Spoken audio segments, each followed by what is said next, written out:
Is there any conversation at all? Well, between the principal? there certainly will be. Ms. Marie, I think many of our principals and school personnel are in the same position that you may have been relative to some of this data. I think our first step is to get the data out there, and then and that helps guide our actions. My sense is that in the case of Briggs, you have a school that is a recuperative high school for overage undercredited students. Now, there's a national model for this. It was developed by the Carnegie Foundation. It was the basis for the Good Shepherd schools initially in New York City. And when Briggs became a Commissioners Network school, that was the model that was applied and funded by the state. I would say that if you look at that model against Briggs' current practices, they're probably at about a 40% implementation rate. So helping them get closer to 80, I think, is our job over this next year. Recuperative high schools, most of them have flexible schedules. They're open from about 8 in the morning till 8 in the evening. And so the student who could never make first period, or who has a job, who has a child, who has some intervening variable in their life, can still attend and do their work. This is a blended learning environment. It is intensive in that you're trying to make up time in this high school that you may have lost in your previous school. And so every program that I'm aware of is year-round, and Briggs is not. So we're going to have to look at this relative to the model itself, but I think there is an effect just by following the rules and not allowing for referrals into the school that don't meet the criteria. Simply because a student has a problem that the school is either unsuccessful in dealing with, or it's inconvenient to deal with it. And this, I think, fundamentally, one of the first orders of business is to provide some level for literacy support in the high schools. We do not have Read 180 programs. I've not seen a high school in Connecticut that did not have a Read 180 program for students who are 2 years or more below grade level in reading. And a lot of this has to do with using the 9th grade year as a year to enable students to improve their skills so that they're capable of doing high school work. Now, obviously, the middle school have a role in this too. But again, our data suggests that most students are doing very, very well. This is targeted intervention on certain groups of students who are not. Ms. Rivas? Yes, this is very good information for me that you have given us. I recall we had I don't remember at what point did we approve this, but we had a partnership with NCC, and I think it's along the lines of math, where the AccuPlacer, we took students from the high schools, from both high schools, and I think it's at junior year, and they were going to take the AccuPlacer, and then we were going to receive this data back to find out where are the strengths and where are the weaknesses and what we were going to target. But we never received any feedback as of that.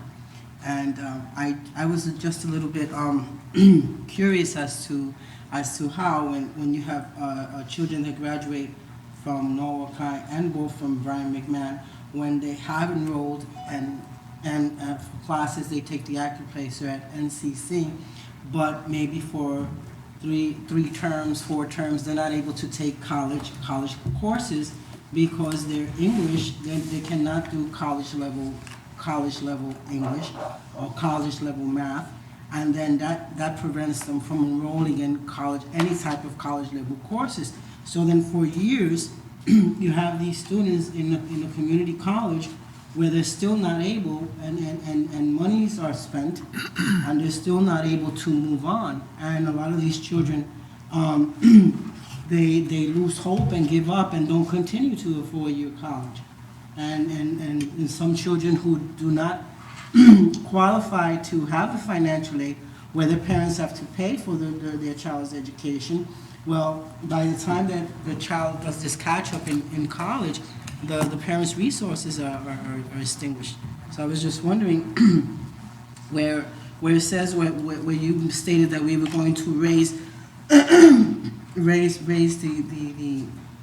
the areas of concern that we're doing. So then the enrollment in 4-year as opposed with the enrollment in a 2-year college, I believe that some of the reasons is because of what I'm saying, that then they're going to move on to a 4-year, but then by that time it's past already 4 years and they're still in a 2-year college.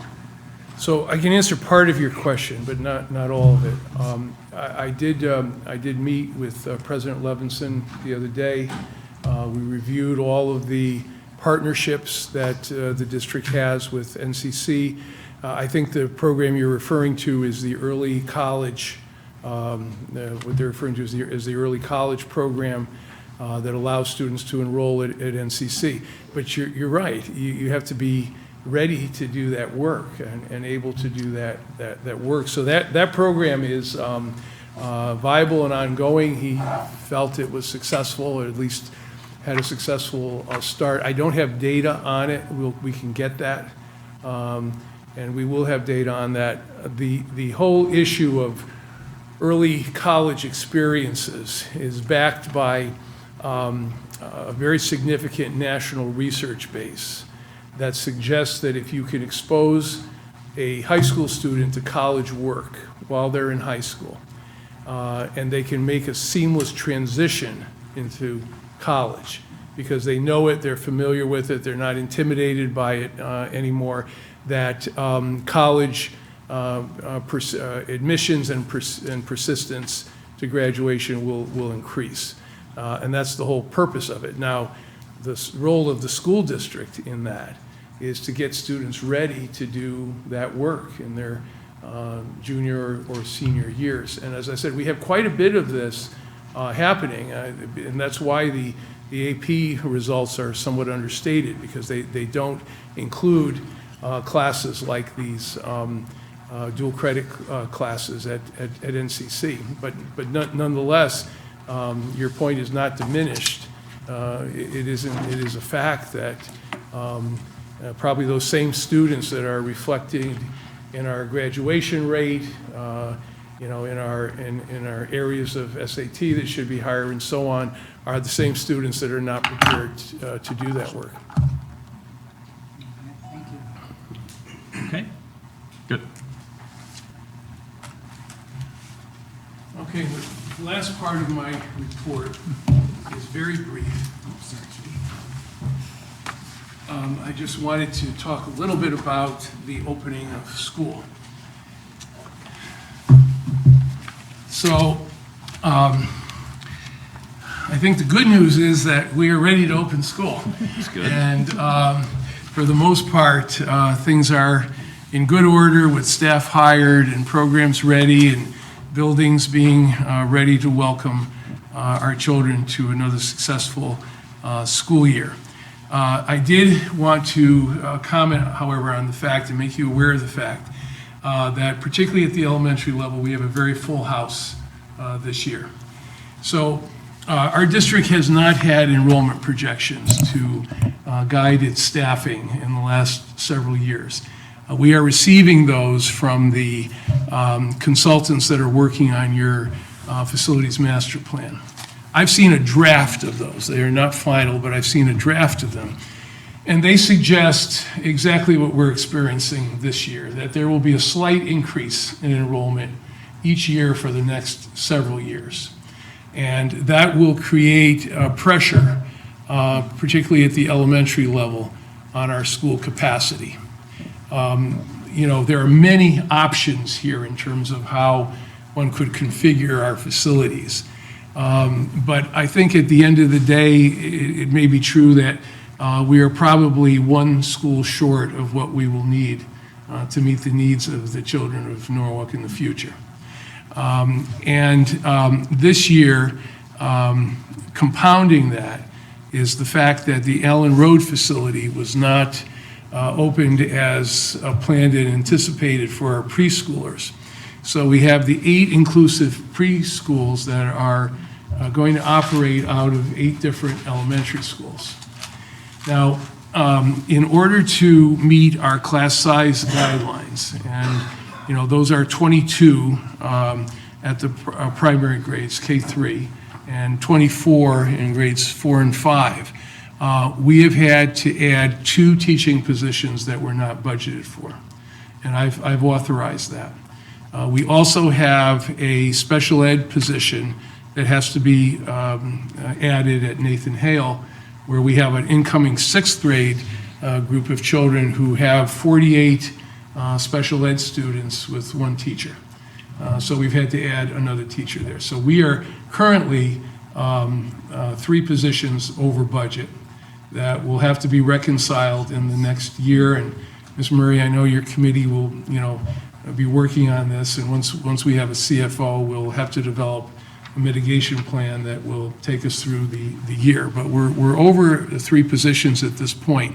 But if we were to go over further in terms of student enrollment, there are no available rooms in any elementary school at the current time, given the fact that the preschools are being housed there. So if we did go over, we would have to add an instructional aid or provide some other kind of assistance or support.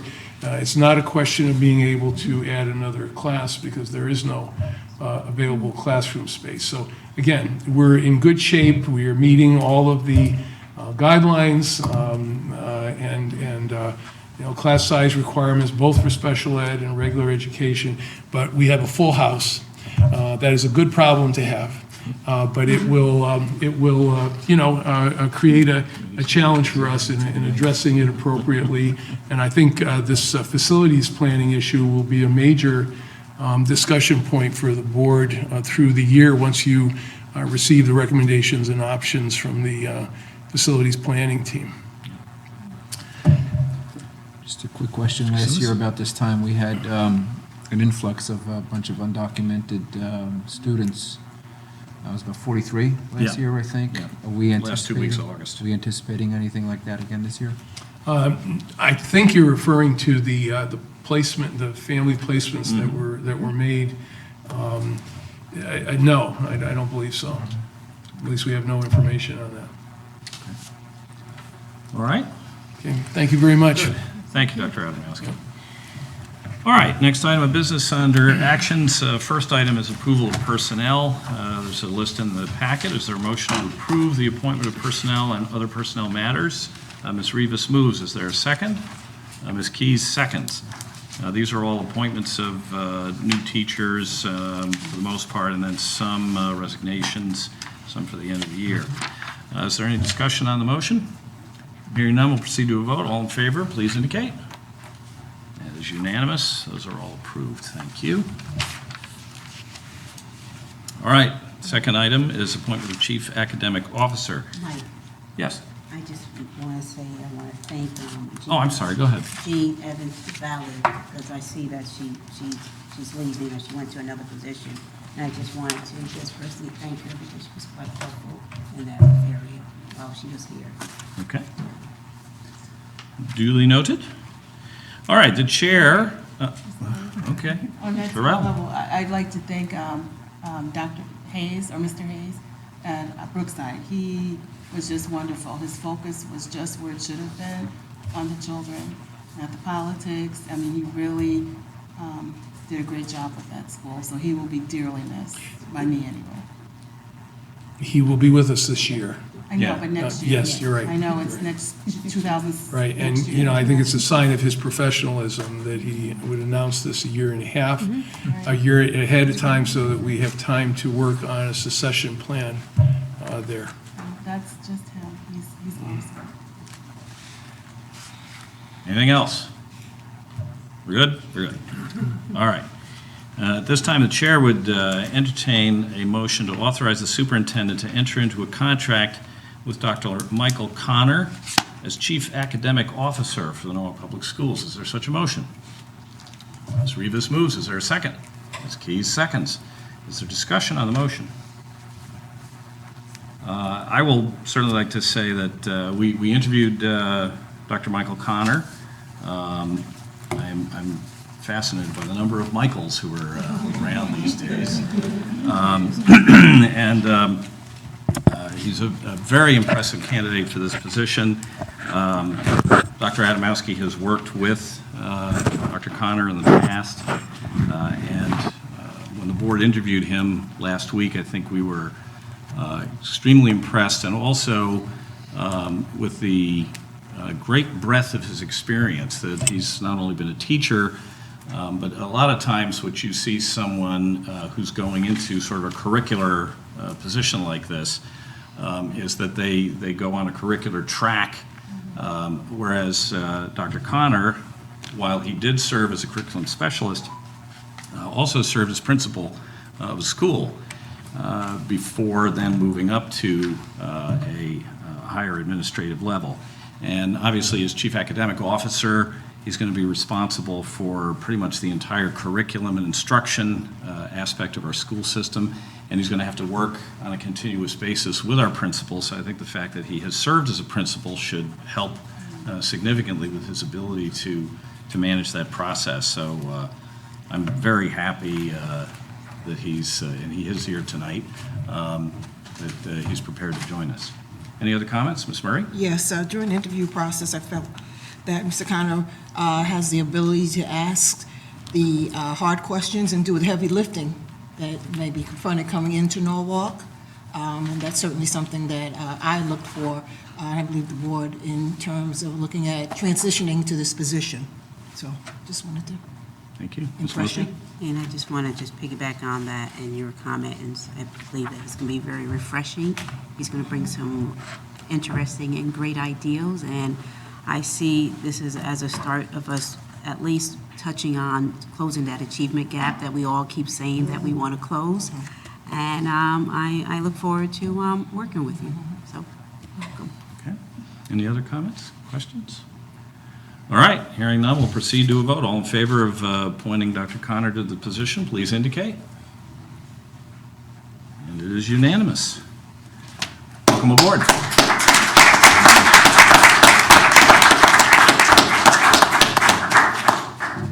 All right, the next item on the agenda would be to authorize the superintendent to enter into a contract for interim chief operations officer with Dr. Michael Cicchetti? Cicchetti. Got it exactly backwards, okay. Cicchetti. Dr. Cicchetti is a highly experienced individual who has served in a variety of positions which Dr. Adamowski feels will prepare him for the variety of roles this position has to serve. He's been a principal, an assistant superintendent, a superintendent of schools in several towns, director of human resources, and at the moment we have a vacancy in our HR director position. So he seems eminently qualified to fill the position immediately and allow Dr. Adamowski to keep moving forward while we complete the search for a permanent position.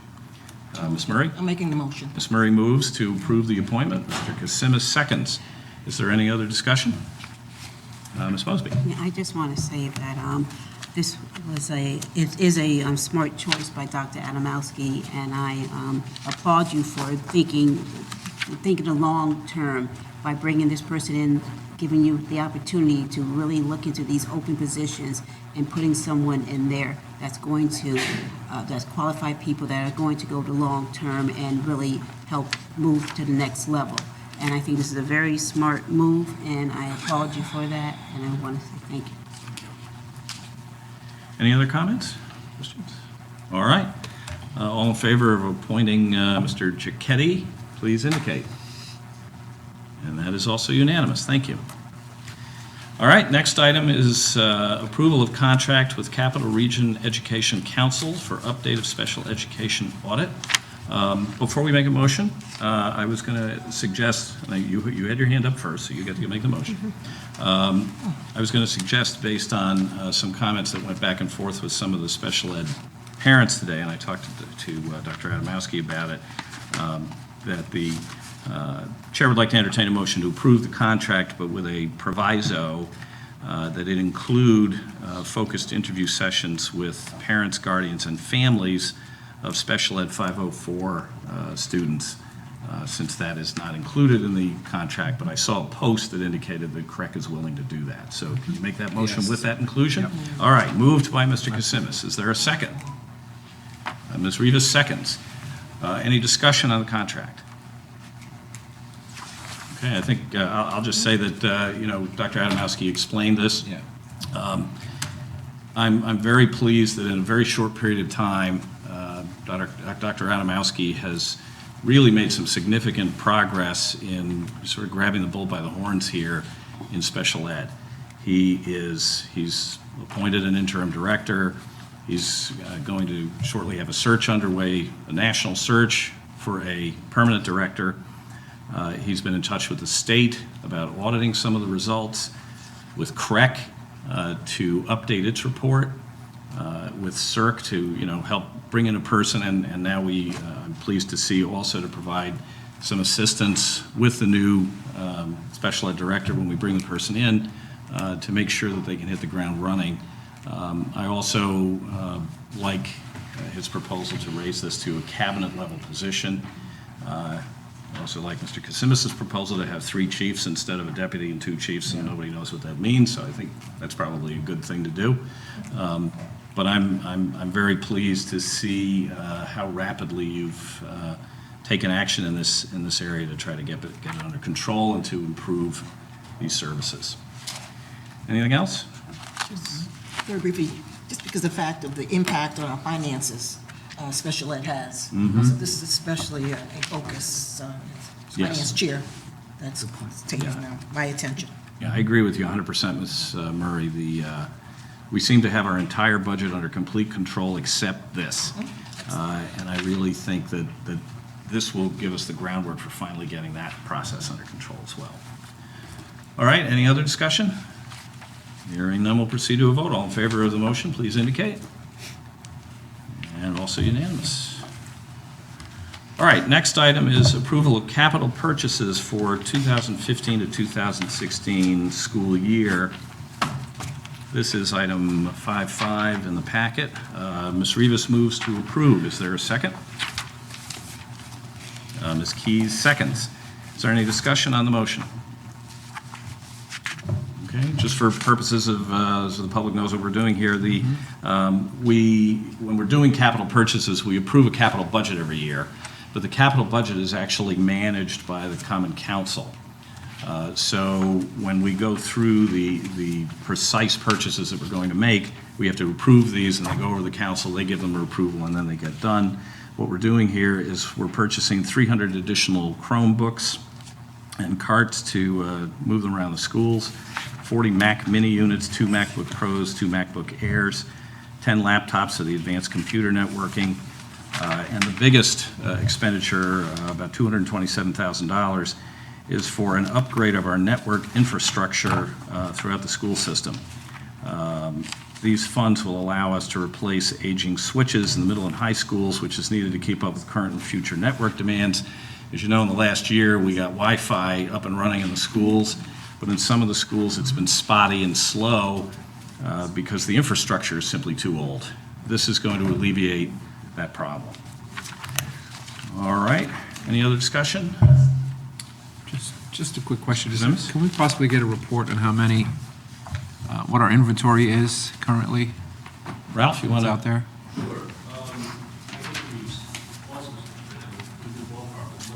Why don't you come up to the speaker so we'll get you on the tape?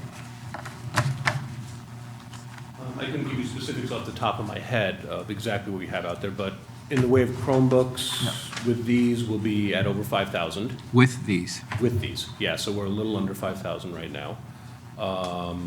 In the way of desktops, I couldn't even tell you at the moment. I know we're purchasing, we're refresh right now of about 300 that are coming in. So we're replacing a number of labs at the middle and high school levels. We're also replacing units that just need to be replaced. Those are really the bulk of what we have. Every teacher at the secondary school levels has a laptop and every teacher at the elementary school levels has a Chromebook that they use as well. So that kind of gives you an idea of what our, What type of laptop we using, the IBM Lenovo? yes. And every teacher has one, you said, right? Every secondary school teacher does. Do you have a number? I know whatever our numbers are of our secondary school teachers that we have currently, so, but I can get those for you. Okay. Quick question. I know you staggered the purchases of these. Do you have an end-of-life expectancy on these? On the Chromebooks or on the? Yeah, on all of Yeah. them. Yeah, Chromebooks in general are probably going to be, if there's no moving parts, there's actually not a lot to them. So there's still new types of units, but a 4 to 5 year life expectancy is definitely conservative. So, but we'll be replacing them on a regular basis too. I guess that's my question. When do you think you're going to replace them? Every 4 to 5 years? No. Well, we did an influx of, like I said, close to 5,000 Yeah. at this point. So what you'll start seeing is in each capital purchase, we'd be purchasing about 800, and we'd be replacing those that are getting older. So, I'll be able to have better figures for you in the fall. But it's not gonna take, we're not gonna start in 4 years. We're gonna continually be doing this over the next, probably starting within another year. One more question. Are these 5,000 Chromebooks active, and do you have a spare inventory?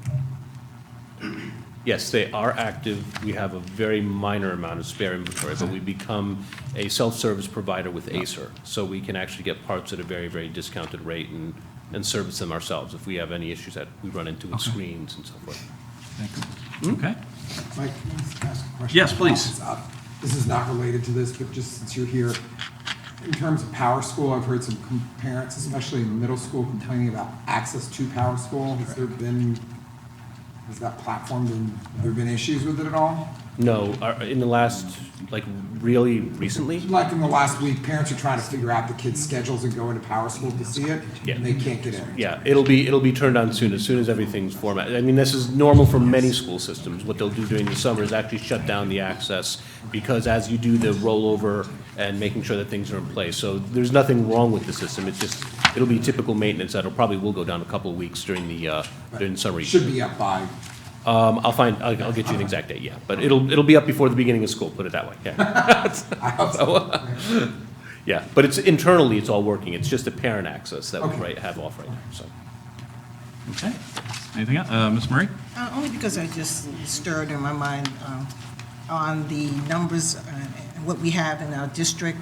Is there a place that we can see to address equity where our equipment, where the allocations, where they are in our system? Is that? Yeah, we have something- we have an inventory system, so I could break it down by school, yes. That would be fine. Report would be fine Why don't you do that, and you just send the report to the board? to board. Okay, Okay. that's good. Thank Just you. by school, or? By school? Is that what By you- school, yes. Yes, Schools and by by school, Yes, right. because of equity issue, that's it. Okay, good. Thank you. Thanks, Ralph. All right, any other questions, comments? All right, hearing none, we'll proceed to a vote. All in favor of approving the capital purchases, please indicate. And unanimous, thank you. All right, next item is approval of Whitson School Nutrition Corp. 2015-2016 contract renewal. This apparently is a mandate under federal regulations that we have to do this every year. Ms. Rivas moves to approve the contract. Is there a second? Ms. Keys seconds. Any discussion? All right, if none, we'll proceed to a vote. All in favor of approving the contract, please indicate. 1, 2, 3, 4, 5, 6, 7. Unanimous, thank you. Towards a world record here. All right, next is approval of Brookside Play, Learn, Healthy Living Project, which is a capital project for playground at Brookside School. Ms. Rivas moves to approve. Ms. Harris seconds. Is there discussion on the motion? Ms. Keys? Yeah, I think this is a great model, what Brookside is actually doing to combat childhood obesity, high blood pressure, high cholesterol, sleep apnea. I think this is a great way to help with that with young children. I like the idea of where they're planting a garden, where they're using gross motor skills and getting outdoors as much as possible. So I think this is a great model that we have at Brookside. Okay, any other comments, questions? All right, we'll proceed to vote. All in favor of approving the Brookside project, please indicate. Unanimous. All right. Next item, last action item, is approval of reallocation of funds for inclusive preschools for Norwalk Early Childhood Academy to designated school sites. The reason that we're doing this is that the budget was originally set up on the assumption that Allen Road would be open. And so the budgeting had been set up for the classrooms to be there. This simply allocates it out to the actual classrooms out in the elementary schools where they're located. As indicated, once we get Allen Road open, we can move those 8 classrooms in there, which has the enormous benefit, given what you just talked about, of freeing up 8 classrooms in the elementary schools. But this gets us through the current year with the budgets in the right categories. Is there a motion to approve? Mr. Kasimis moves, Ms. Rivas seconds. Is there discussion? All right, hearing none, we'll proceed to a vote. All in favor, please indicate. And there's also unanimous. All right, next is approval of minutes for July 21. Mike, I'm sorry if I can interrupt you. I just noticed on the agenda, we're missing information and reports. We usually have that next with committee report and board announcements, unless you want to do that after, but I know it normally follows after actions. Right, what happened here was we have a new person doing the agenda. Yes. And there was a little bit Yeah. of a mix-up in communication, and so that item was left off the agenda. What I suggest is that since we're on the minutes, let's Sure. do the minutes, and then we can just amend the agenda to add those 2 items that inadvertently were omitted. So, is there a motion to approve the minutes? Mr. Kasimis moves, Ms. Keys seconds. I will make one little change here. At the bottom of page 1, it should say Dr. Adamowski noted that in response to Mr. Mosby, he did not intentionally avoid greeting him. That was the only change I had. Any other changes or corrections? Hearing none, we will proceed to a vote. All in favor of approving the minutes, please indicate. And a unanimous. Okay. I'm trying to remember the last time this board voted unanimously in favor of 9 different items. I think we set a record tonight. Nice. All right. So Chair would entertain a motion to amend the agenda to add the normal items of committee reports and board member announcements. Mr. Kasimis moves, Ms. Keys seconds. All in favor, please indicate. Okay. The agenda is so amended, so we will start with committee reports. I don't remember which side I started with last time. Let's start with you, Mr. Barbas. Okay, it always seems to be me. Why? I don't think you really do all today. I'm happy to. Well, I can just never remember, that's the problem. It's an easy target. But I actually, Marilyn, if you could correct these dates, because I just realized looking at the minutes, the dates weren't quite right on the NFT negotiations. But as I've been talking about for the last several board meetings, the timeline for the NFT contract for the 2016-2019 contract did begin. And the timeline is set by state statute based on our budget schedule. So working backwards, negotiations were to start June 19th. I've had some informal discussions with the NFT president, Bruce Mallion, more about general objectives, but some specific issues. And I have been consulting with our new superintendent, our HR director, Bob Beluski, as well as our CFO, Rich Rudel, before he left. And we've identified a number of areas that we believe need to be addressed. And we will, based on the state rules, mediation would take place between August 8th and September 2nd. As August 8th has come and gone and we do not have an agreement, that means we will go into mediation. The mediator that was chosen by both parties, Williamson, only had one free date during that entire window, and that date is next Monday, the 24th of August. And there will be a mediation session next Monday, and I notified all the members of our committee about this, and this will take place. And if we do not come up with a mediated settlement by September, I'm going to look at my notes here, but I think it's September 2nd, that's when the arbitration period would begin if we go that route. Okay, so the mediation meeting on Monday doesn't mean that we couldn't have further discussions after that before we get to the arbitration. Exactly, we just need to have something by September 2nd, Okay, thank you. then it'll be arbitrated. Ms. Keys, policy? Yes, we actually had our policy meeting this evening prior at 6 o'clock. We actually had quite a lively discussion. We had a full house. We had quite a few parents, PTO members present from Rowton, and I believe Brian McMahon High School as well. We discussed policy 5125, which is student records. We did approve the changes. I'll get into more detail during our next meeting. We will be bringing that back to the full board for discussion on September 1st and possible action on September 15th. We also discussed policy 6141, which is Ralph's baby, I should say, which is BYOD, bring your own device. We discussed that at length. Ralph also discussed it and had a brief presentation. We did approve it again through policy with some changes. We will be bringing that back to the full board for discussion on September 1st and hopefully possible action on the 15th. Ralph, I would have you during our next meeting for discussion. If you can just elaborate a little bit more on BYOD would be helpful. Thank you. Okay.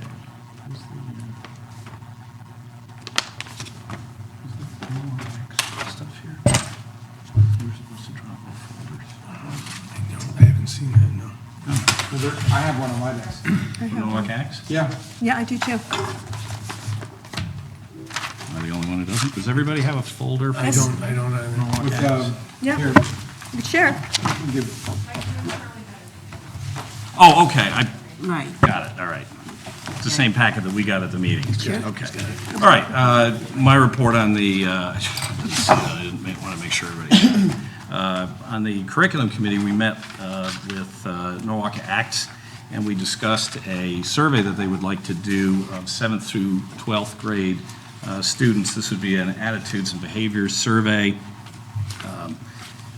The purpose is to enable community-based organizations, about 100 of which are part of Norwalk Acts, to align and deliver resources and services to Norwalk's children to help close the achievement gap.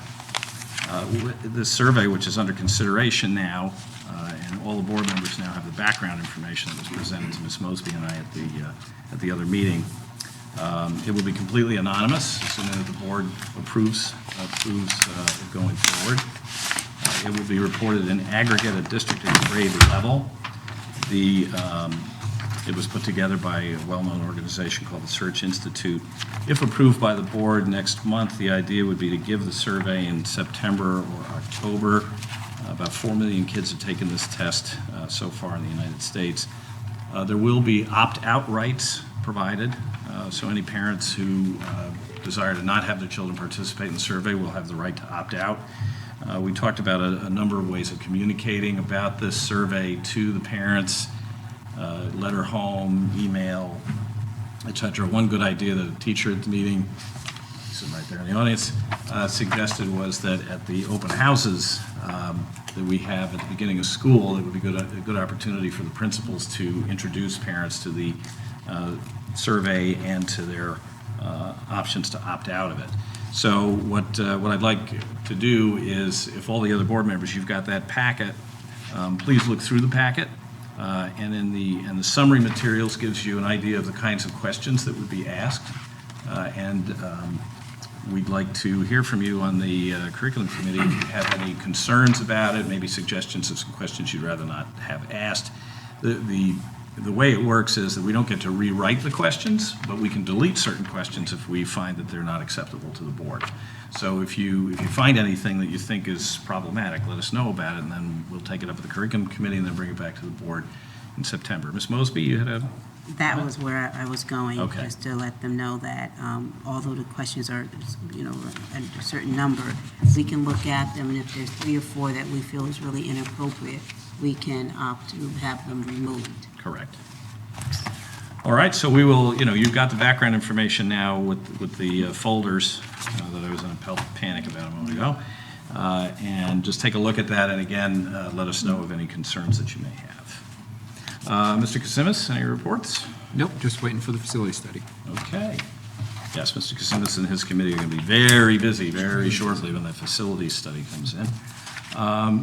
Ms. Murray, Finance? Yeah, we've had the summer off, and I'm sure our finance meeting is scheduled for September 9th, but prior to that, I'm sure Superintendent and Interim Counter will put together a agenda that will be full. I'm hoping that the committee members will be in attendance, because I'm sure there's quite a bit that we have to start off with. Yeah, just about the start of budget season. Right, exactly. Okay, next is board member announcements. Any announcements from board members? No? Oh, If you remember last year, Purvis? we successfully got a grant from the State Department for a Chinese language teacher, and that teacher was a big success and returned to China at the end of the school year.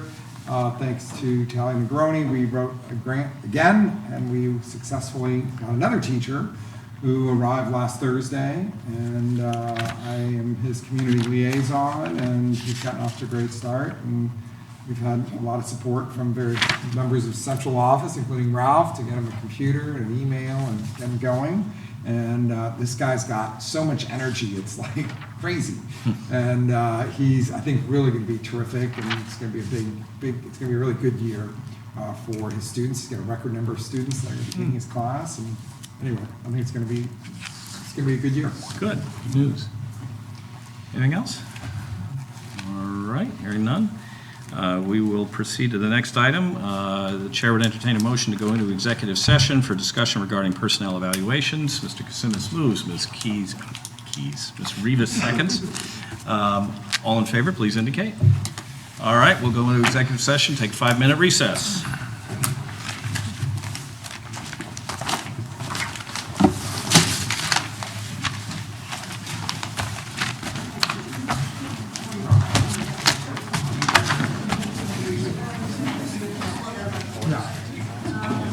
I know, she's